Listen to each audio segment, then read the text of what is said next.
Mois d'avril. Tout de suite, les titres. L'Office de la protection du citoyen réclame justice et réparation pour la population haïtienne face à la terreur planifiée et inacceptable. L'OPC estime que le peuple haïtien se trouve aujourd'hui dos au mur où sa seule possibilité de survie est de faire face à ses agresseurs ou de se laisser mourir faute de soutien de ses dirigeants. Le soulèvement populaire contre les gangs armés observé ces derniers jours à la capitale et dans d'autres régions du pays était prévisible étant donné que la population se sent livrée à elle-même et n'a aucune confiance en ses dirigeants, selon l'ex-colonel Himmler Rebu. Il dit toutefois craindre qu'il n'y ait dans cette chasse aux bandits des règlements de compte. Enlevé le 30 mars dernier à la ruelle Béarn par des individus armés, la propriétaire du laboratoire Microlab Joël Nazon Cinéas et son employé Marie-Olive Belfort ont été libérés contre rançon dans la soirée du mercredi 26 avril après environ un mois de séquestration. La passation du pouvoir à des dirigeants légitimement élus ne pourra pas se faire avant février 2025, déclare l'ancien premier ministre AI Jean-Michel Lapin, arguant qu'il faudra au moins 18 mois en temps normal pour organiser des élections. Jean-Michel Lapin, qui minimise l'accord du 21 décembre 2022, qualifie d'enfantillage politique l'engagement pris par les signataires relatif à la transmission du pouvoir à des élus en février 2024. Plusieurs activités, dont des conférences scientifiques, ont été organisées par le barreau de Port-au-Prince pour marquer le 32e mois, hier vendredi 28 avril 2023, de la disparition brutale et tragique de Montferrier d'Orval. L'ex-bâtonnier a été assassiné par balle chez lui à Pellerin 5 de la soirée du 28 août 2020. Le barreau continue de réclamer justice pour lui et sa famille. Wilger Montbrun, 24 ans, est mort noyé jeudi 27 avril 2023 alors qu'il pêchait à Ansagalais. Un autre jeune homme qui l'accompagnait a pris la fuite après avoir constaté le décès de son partenaire de pêche. Malgré la situation délétère du pays caractérisée par une insécurité grandissante, plusieurs activités sont annoncées notamment dans la capitale pour marquer la fête du travail et de l'agriculture le lundi 1er mai. Outre la grande marche pacifique programmée par les ouvriers de la sous-traitance textile, des foires agro-artisanales et culturelles sont prévues à Carrefour et au palais municipal de Delma. L'écrivain Jackson Joseph sera en tournée aux États-Unis avec ses deux ouvrages, L'Impasse et L'Enfer au Paradis.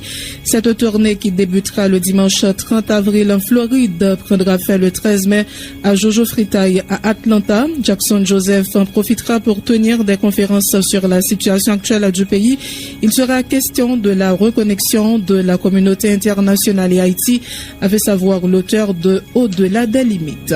Hors de chez nous, à moins d'un an du début des primaires pour l'élection présidentielle de novembre 2024, Nikki Haley, ex-ambassadrice des États-Unis à l'ONU, multiplie les déplacements sur le terrain pour, comme d'autres outsiders républicains, pour tenter de grignoter l'énorme avance de Donald Trump dans les sondages.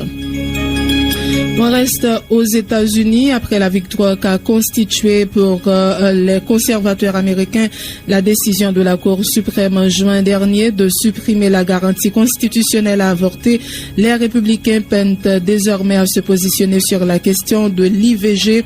Les votes de textes limitant drastiquement l'IVG en Caroline du Sud et dans le Nebraska ont échoué jeudi.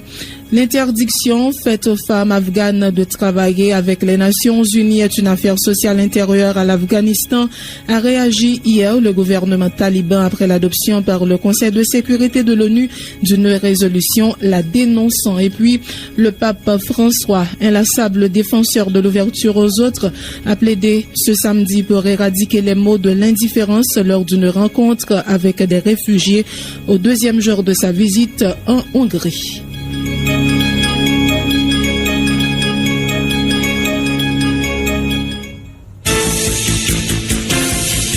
Être informé, c'est bien, mais être bien informé, c'est encore mieux. À Radio Vision 2000, l'information, c'est notre métier. L'information, c'est notre passion. Sport, culture, politique, information nationale et internationale, reportages, interviews, commentaires et analyses. Suivez l'info sur Vision 2000.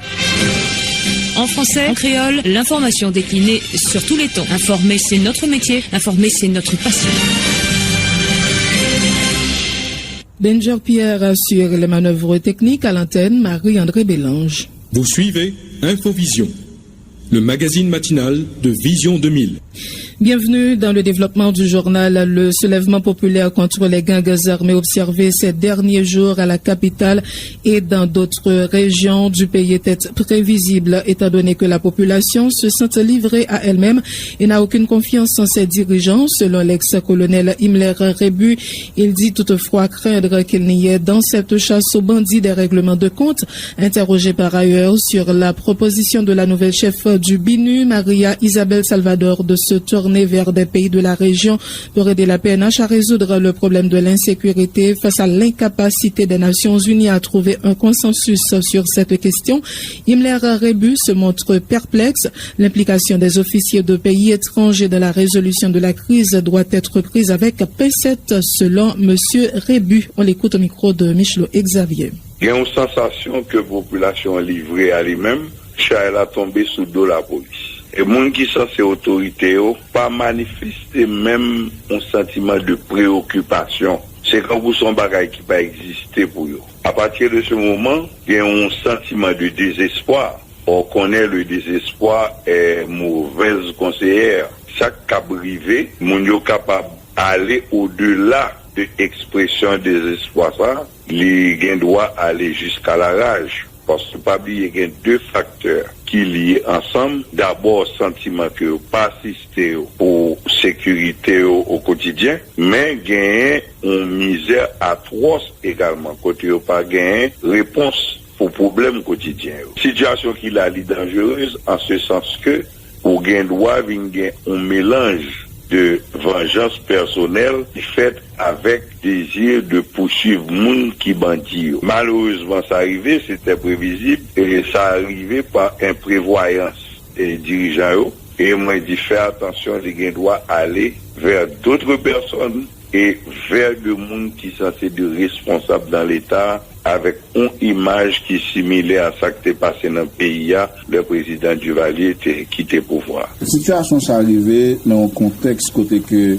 nouvelle représentante Antonio Guterres dans le pays d'Haïti n'a parlé de Maria Isabel Salvador dans la participation dans le Conseil de sécurité ONU sur la situation haïtienne. Lui est renouvelé, demande que l'autorité a été faite pour taguer une force étrangère qui vient aider à résoudre le problème là, mais il fait des propositions, par exemple, il parlait de certains pays tant qu'Équateur, Colombie, qui t'a qu'à aider dans et voyer des officiers de police pour t'a qu'à aider nous résoudre le problème là. Nous connaissons pays ça ont participé dans la formation et militaire tant que monsieur FADHO qui j'en comprendre les propositions ça, que j'en comprendre demande ça. Il y a un bagage pour nous bien comprendre implication de officiers militaires ou policiers de pays étrangers sont terrain aussi fragile que Haïti, sont bagaille pour prendre avec un pile pincette et c'est ça le gouvernement a fait jusqu'à présent. Est-ce qu'il y a venu à partir d'une décision que vous prenez eux-mêmes, il y a indépendante, moi quoi les États-Unis capable de gagner ça le mauvais réflexe du mauvais mari jaloux. Gain des attitudes les États-Unis gagnent ou demander si situation qui là pas pour une raison que nous pas comprendre. Je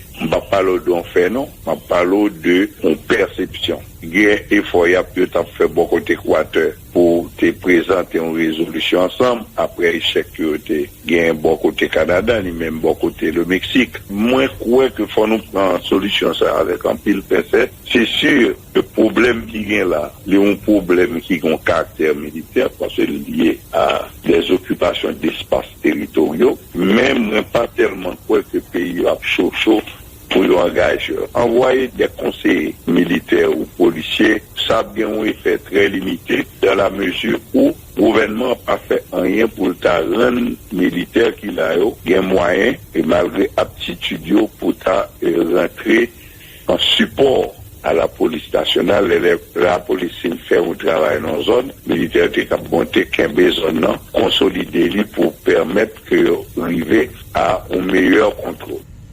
L'Office de la protection du citoyen réclame justice et réparation pour la population haïtienne face à la terreur planifiée et inacceptable. L'Office de la protection du citoyen estime que le peuple haïtien se trouve aujourd'hui dos au mur où sa seule possibilité de survie est de faire face à ses agresseurs ou de se laisser mourir faute de soutien de ses dirigeants.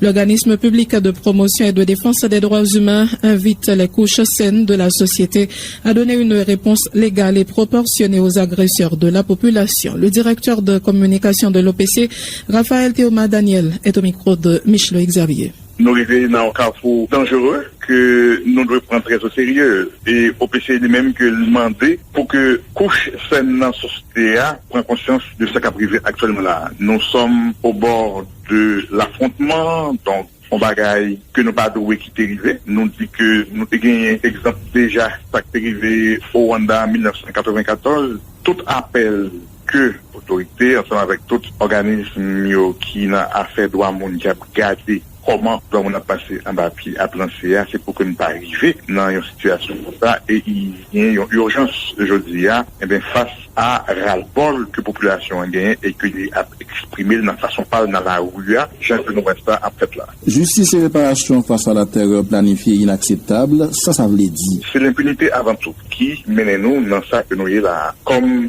depuis longtemps en Haïti, il n'y avait jamais qu'on gagne une prise en charge qui prend pour masse.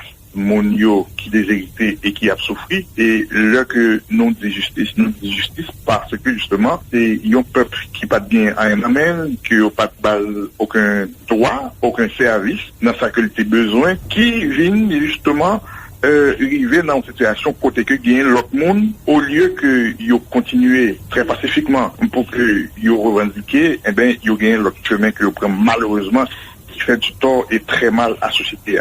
Maintenant justice, oui, parce que ces gens ont beaucoup souffert, ils ont tout perdu, même espoir qu'ils n'ont pas gagné encore. Réparation, il faut que, pendant nos films de justice là, il y ait des mesures d'accompagnement pour que les gens qui étaient demain déshérités, qui n'ont pas gagné rien, ils gagnent un bagage à autour. Est-ce que nous positionnons nous, dans le niveau OPC, sous soulèvement populaire qui gagne là? Justice expéditive là, ça dit nous qui ça? Notre là, même, que est très clair, oui. Nous arrivons dans un carrefour dangereux et il commence à gagner des débordements que la société a, qui organisée a, il doit tout simplement prendre des dispositions au plus vite pour que il pose problème légalement au plus haut niveau pour que décision qui peut prendre pour que ça qu'elle pas arriver côté que il semble que la privée a pour que ça pas fait. Ça c'est très clair. Il faut que la société a lui-même prenne disposition parce que il y a des moyens légaux pour que on série de bagages pour que régler et nous-mêmes nous persister. Il faut que ensemble de mécanismes qui gagnent et qui pour faire que situation que pas dégénérer côté que l'arrivée, il faut que nous cherchions contre recours ça pour que nous fassions fonctionner. L'ancien Premier ministre AI, Jean-Michel Lapin, recommande au chef du gouvernement provisoire, Ariel Henry, de faire appel à des spécialistes de sécurité en vue d'adresser le problème de l'insécurité auquel est confronté le pays. Il estime également que la justice doit poursuivre ceux qui financent et soutiennent les gangs armés. L'ex-Premier ministre Jean-Michel Lapin répondait à Marie-Lucie Bonhomme.